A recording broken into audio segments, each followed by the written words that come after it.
Hello mga kalonger, magandang hapon po mga kalonger. So papunta po tayo sa Bacolor.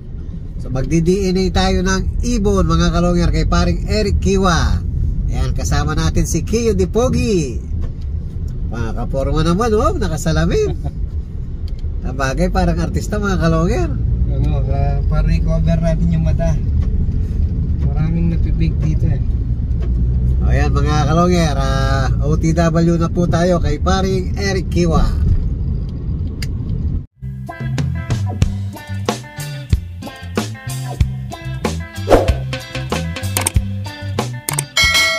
Hello mga kalonger. Ayan, nandito na po tayo sa bahay ni paring Eric. So meron din siya mga mga fancy na kalapate. So papakita po natin ngayon ang gaganda mga kalonger. Ayan, nakasilip na po si Kiyo Di Pogi. So gaganda rin ang mga aso. So Siberian Husky. Ano kasi itong mga to, Kay?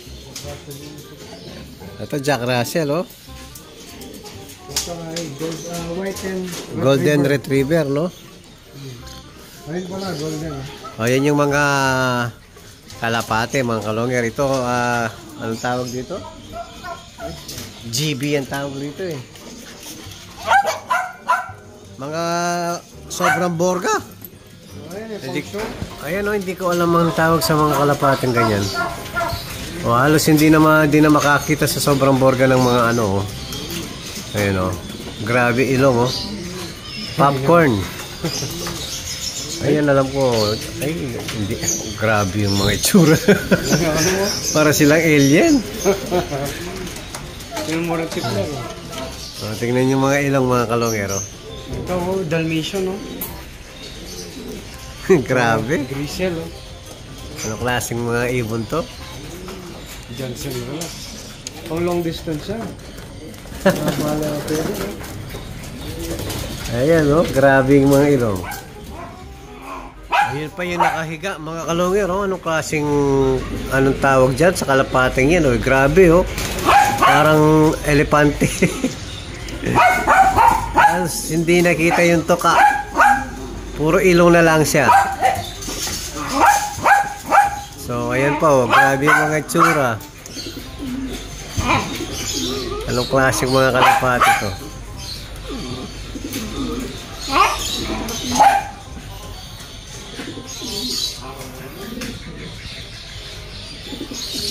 Kaganda talaga ng mga kalapating to.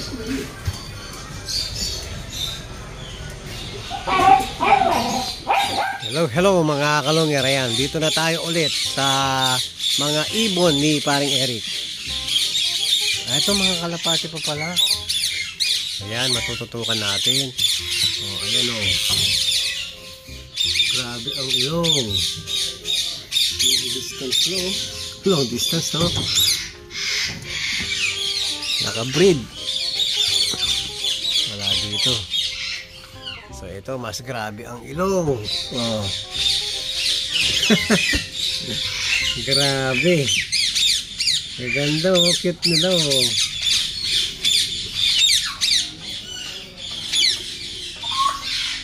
ito paggrabe ng paggrabe.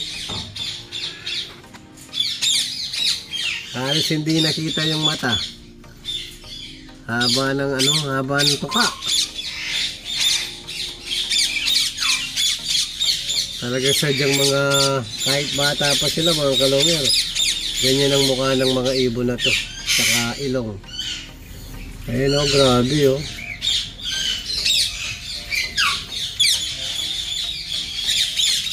Tapos meron pa rito.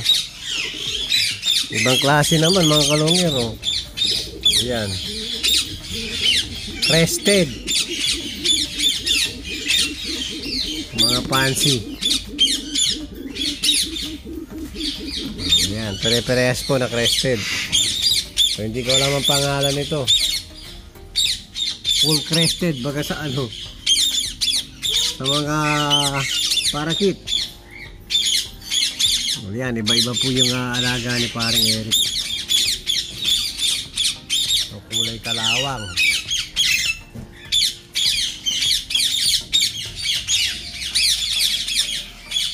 Ito mga Indian ringneck po. Maganda oh, iba-ibang kulay. Ang ingay ng mga Indian ringneck. Tapos dito African gray parrot.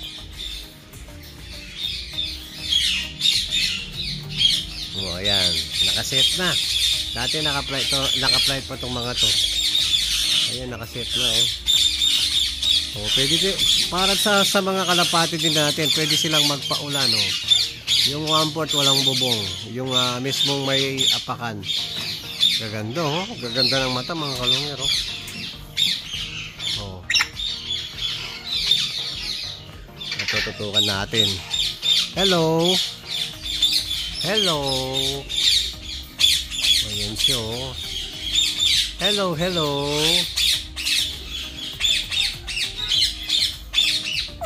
Hello.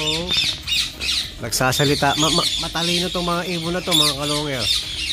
Kung napapanood nyo yung sa YouTube si Einstein, nakakausap natin.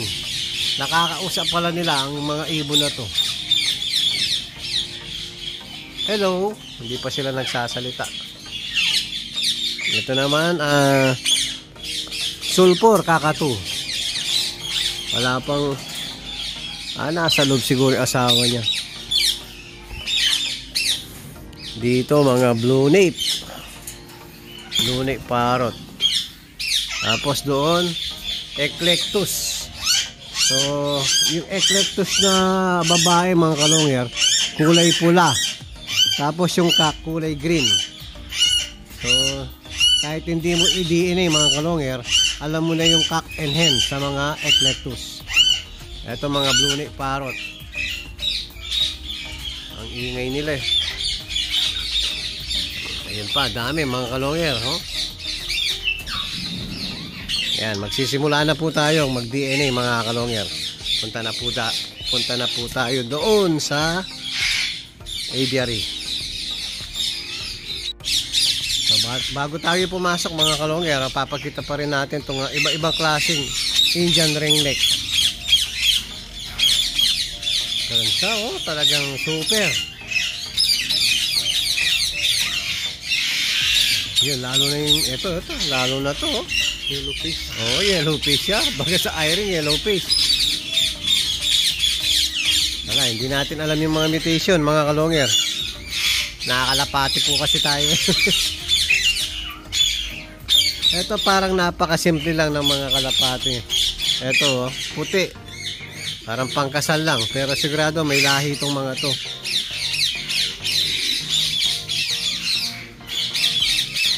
Pure white. So ito pa pala, okay oh. Madami oh. Ito iba namang klase oh. Tingnan yung mga ilong nila. Anong tawag dyan? Grabe yung ilong. Iba naman yung tuka nila parang puro ilong. Ang laki niya no? Para silang manok.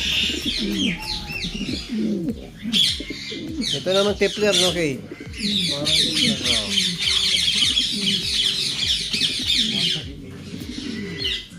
Ito puti.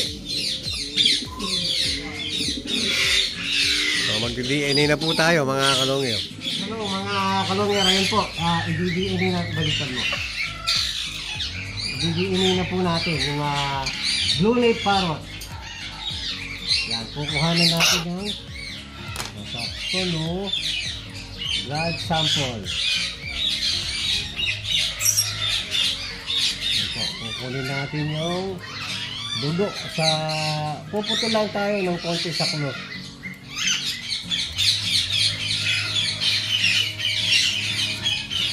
Ayan mga kalungir, ganun lang kadali ang pagkuha ng blood sample sa ibon. Ayan po, ganyan lang kadali ang pagkuha ng blood sample sa ibon. Ayan po oh. Tapos susulat natin yung details. Yes, importante yan mga kalungir. Oo, napaka-importante po yan. Ayan, i-DNA muna natin lahat mga kalungir. Hello mga kalungir. Ayan po, natapos na natin i-DNA yung mga ibon ni Paring Eric. Kaya napakarami mga kalungir. So maraming salamat po sa tiwala. Ayan, Tapos na kami ni Kiyo Di Pogi. Yan, sige, kunin mo na. Tali mo ng goma. Sama mo tong ano. Yan, maraming salamat kay sir. Hello, hello. Kaway dyan. Parehas kaming mahihayin. Yan po, uuwi na po tayo mga kalongger. Kung meron pang mag-PPM sa akin na magpapa-DNA, so dadaanan pa natin mga kalongger. Dito na rin tayo. Tara let's mga kalongger. Yung mga gustong magpa-DNA po, PM lang, tawag lang. Sa number ko 0945-738-3205 mga kalongger. So maraming salamat po. Hello mga kalongger. Ayan po, after natin mag-DNA, update ulit tayo dito sa breederan natin mga kalongger. So update po natin si Lady Maasin, yung anak niya mga kalongger. So update ko po, na-reserve na po yung isa mga kalongger. So meron po tayong available pa na isang anak ni Lady Maasin. So meron pa tayong 2 days para bago singsingan mga kalongger.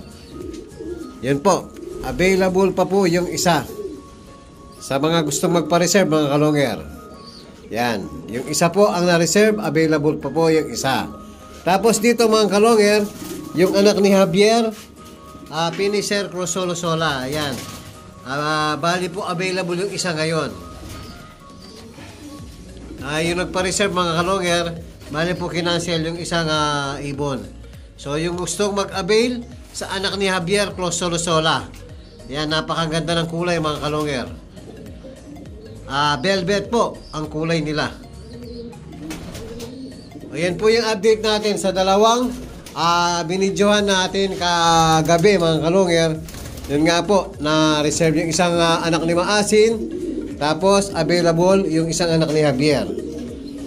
Yun po, kung bago pa lang kayo sa akin channel, huwag kalimutan mag-subscribe, like and share, at pagipindot na rin po yung notification bell, pati na rin po yung all, para updated kayo sa mga bagong video natin. So yun lang po mga kalongger, maraming salamat po, keep safe and God bless.